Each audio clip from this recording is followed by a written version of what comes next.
In a previous episode, I introduced you to Jen Mahoney. It's her job to put on the mascot costumes and perform at San Antonio Mission's baseball games. She's portrayed all the team's mascots, but she's always had a special affinity for the Puffy Taco. I think my favorite is the Taco, Henry. I like being the lovable loser guy, and I just like being loved. The other mascot performers have their favorites as well. For Rob Oliveras, he feels most at home inside the giant green jalapeno costume. My favorite character to play is Jalapeno. He's like a lovable badass. It goes from the walk down to the way I interact with the fans, and I just like the way he's more fun for me to portray. The favorite of Roland Rodriguez is the newest addition to the Mission's mascot family. I pretty much am Mama Peño. As part of an ongoing effort to celebrate local Latino heritage, the San Antonio Mission's baseball team occasionally changes its name to be the Flying Chanclas.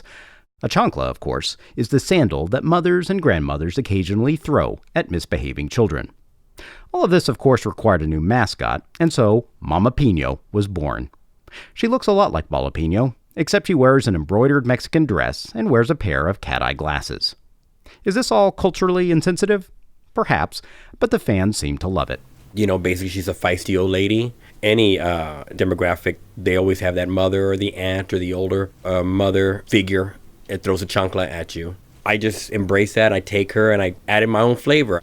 Regardless of who their favorite mascot might be, there's one thing that Jen, Rob, and Roland all agree on. If you're wearing the Henry the Puffy Taco costume, and if you're being chased by a kid in the taco race, you always let the kid win. In the last episode, I implied the kid always wins the taco race that's held at the end of the sixth inning, but that isn't entirely true. One time, the taco won.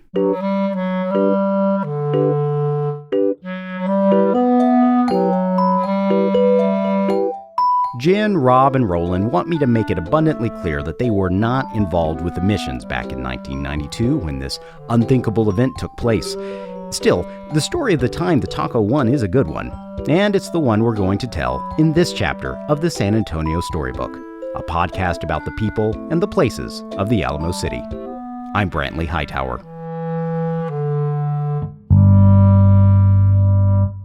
Rick Hill is the Vice President of Marketing for the Valero Alamo Bowl.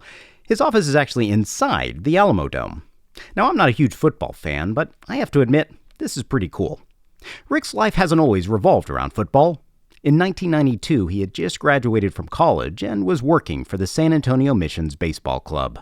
It was kind of a glorified internship, but you actually did a rotation in everything. I would spend a month doing ticket sales and ticket operations, and you'd do a month doing stadium operations, and you'd get the pleasure of sweeping the restrooms after home games and painting the home run stripe, and then you did a month with concessions when I'd scoop the potato salad, where my friends would come on the patio and tell me what a good job that education was doing for me. Rick also spent a month working the promotions at Mission's baseball games. One of his jobs was to select the kid who would race the Puffy Taco. And so, on one faithful day in 1992, it was Rick who chose an 11-year-old boy by the name of Randy Neuenfeld. Randy grew up going to Mission's baseball games and had always hoped to be selected for the taco race. He thought it was his lucky day. Super excited about that. Started at home plate, like everyone else does. Puffy Taco's over there at second base. Now keep in mind, God never gave me the gift of speed. I've been average at best. So I started towards first base, rounded first, got to second, rounded second, went to third, and I see the Puffy Taco making his way towards home plate, and he turns his back towards home. So at this critical moment in the race, Henry the Puffy Taco is facing away from home plate. The Puffy Taco then did what the Puffy Taco often does. He started to dance. And starts doing kind of a little cha-cha dance. But the taco wasn't just dancing in place. As he performed the cha-cha, he was slowly backing up towards home plate. But he couldn't see home plate because he was facing away from it. Rick watched in horror as the taco inched closer and closer to victory. And I was like, this is not good. and it was still 2 or 3 feet, until Randy had a chance to tackle him. And I'm still really slow. And I'm getting closer, but he's not stopping because his back is turned towards home plate. And before I know it, he touches home plate. And I was half hoping that maybe Stan Kelly, the longtime PA announcer, didn't call it out, but he got so excited because he'd never seen it before. And he's like, oh my gosh, ladies and gentlemen, you have witnessed history. The Puffy Taco has won for the first time ever. And I hear Stan Kelly, and he didn't know what to say. He goes, ladies and gentlemen, for the first time ever, the Puffy Taco has won a race. And these people are booing, and I'm 11 years old. I'm super embarrassed. I feel like they're booing me. So I kind of ran off the field. I was crying, went back to my parents. Of course, the fans weren't booing Randy. They were booing the Puffy Taco for beating Randy. They upgraded our seats for the rest of that game. They did try and invite me back if I wanted to come and race the Puffy Taco the next night. But the damage had already been done. Randy didn't want a rematch. All he wanted to do was forget about the whole thing. Unfortunately, Randy lived in San Antonio. And as you know, San Antonio can sometimes feel like a small town where everyone knows what everyone else is doing. I show up to school, and there are 3 kids in class. I said, hey, Randy, you raced the Puffy Taco at the game? I saw it. You lost. I was embarrassed because I thought, what did I do wrong that I've seen like 4-year-olds beat the taco? Certainly I'm faster than, these kids that just graduated from the toddler phase. Luckily, the embarrassment Randy felt didn't last long. In time, the story of how he lost the taco race became a fun anecdote that he alone could tell. This was especially true after he started high school. That's when I really started to realize that this is a great way for me to get to know people a little bit. As you start to share a little bit about yourself and you're trying to develop a friendship with somebody. And this kind of became my go-to thing is I'll tell people about the Puffy Taco. It's interesting, it's funny, and it's something that people can relate to. We all face disappointment in our lives. Maybe we didn't get that part in the school musical. Maybe we didn't get that big promotion at work. Or maybe we lost that race to a giant Puffy Taco. It's all basically the same thing. In the days before Facebook and YouTube, the story of Randy's loss to the Puffy Taco would eventually be forgotten by all but the handful of people who were directly involved. One of the people directly involved was the guy who had selected Randy to race the taco. Rick Hill had stayed involved in sports in San Antonio. He worked for the Spurs before landing his current job at the Alamo Bowl. Occasionally he'd hear stories about the Puffy Taco race and how the kid always won, but Rick knew that wasn't exactly true. And I was like, wait a second. There was that one time. It makes for a good party story. But I always kind of felt like, man, I really messed that one up. Back in 2010, Rick wrote a story for the San Antonio Express-News. The article wasn't about the missions or the taco race, but towards the end of the story, he did mention that one time back in 1992 when the Puffy Taco had won. As luck would have it, Randy Neuenfeld happened to read the article. It had a picture of Henry the Puffy Taco, and I saw it and I was like, hey, I know that guy. And in that article, he was writing about the time that a kid lost to the Puffy Taco. And I was reading through it, and a lot of it sounded pretty accurate, but there were some details that seemed a little bit off. So I wrote him an email, and I think the subject line was "the boy who lost." and I told him, I said, I'm reading this article, and it says it's the only person to lose to the Puffy Taco. Well, I lost to the Puffy Taco, so this must be about me. Randy provided some additional details that proved he was, in fact, the boy who lost. Actually, it was nice when I saw the article. It kind of validated that, and I could point to it and say, no, look, here's proof. It happened. And that could have been the end of the story. But it wasn't.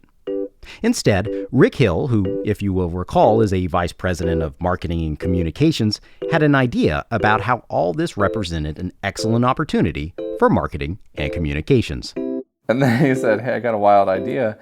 Would you be interested in doing a rematch? Without hesitation, yeah, absolutely. That'd be fantastic.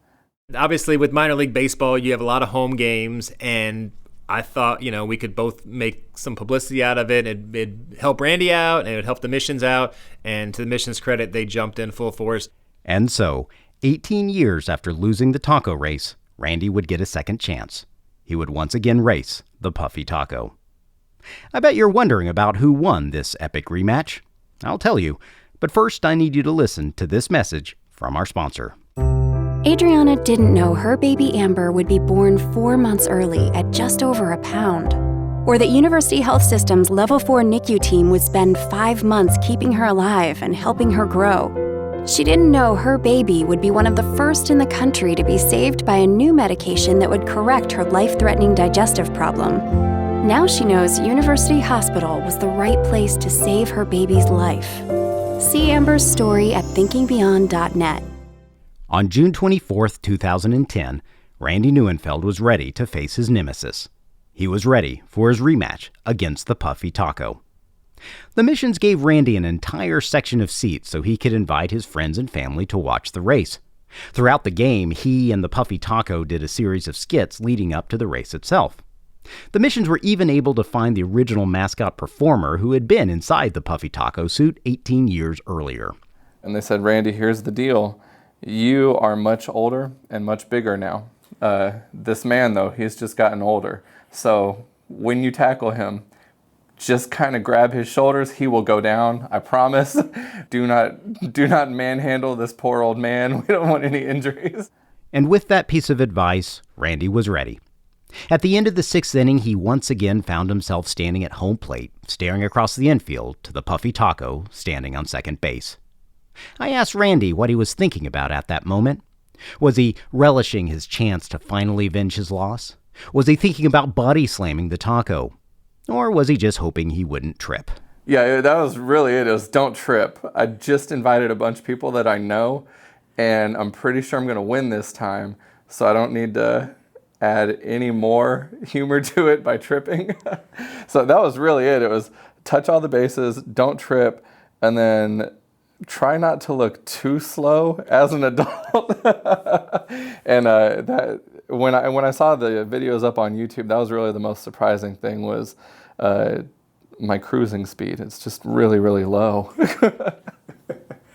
I've also seen the YouTube video. In Randy's defense, he's not that slow. He's not exactly fast, but he's at least faster than the Taco. This time, Randy catches Henry the Puffy Taco midway between third base and home plate. He places his hands on the Taco's shoulders, and, as promised, the Taco falls to the ground. Randy then places a foot upon his vanquished foe and raises his arms in triumph. I did not lose. It was really neat. There were a lot of friends and family there, so there were some people who didn't believe me on the original story, got to see the rematch, kind of validated all of that stuff, and then I thought I had one great story to tell, and then this, now it's the second chapter to it and just made it even better. In all the craziness of the rematch festivities, Randy never got a chance to meet the mascot performer. I asked Randy if there's something he wishes he could have told the man inside the Taco costume. I'm not sure if that day meant anything to him. I don't know if hopefully he didn't get written up or anything. But, it just made this cool little piece of missions history. All these years later, people still want to talk about it, and I'm always open for it. So just tell them thanks, man. It's what a cool thing to have to take with you the rest of your life.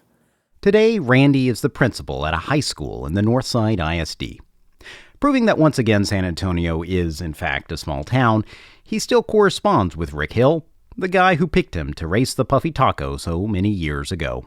The Alamo Bowl does $1 million in scholarships, and we give one to every high school. So every year I write a letter to Randy and say, make sure to get your kid in because we're going to pick one kid from your school to win.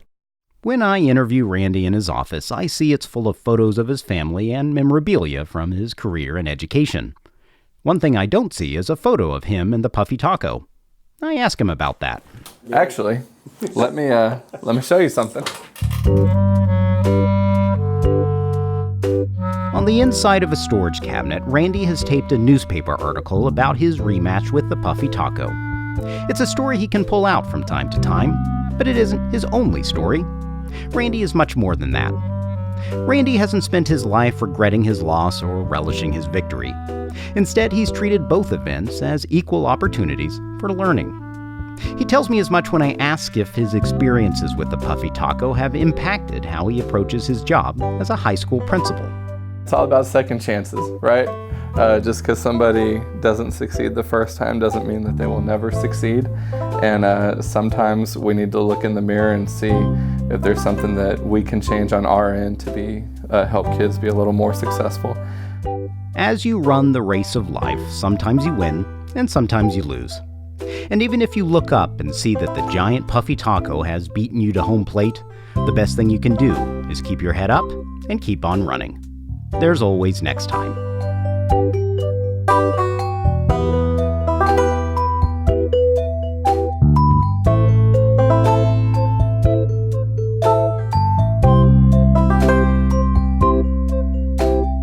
Thanks today to Randy Neuenfeld and Rick Hill, as well as Rob Oliveras, Jen Mahoney, and Roland Rodriguez of Party Pals SA. The music today was by Blue Dot Sessions. San Antonio Storybook is a production of the Rivard Report.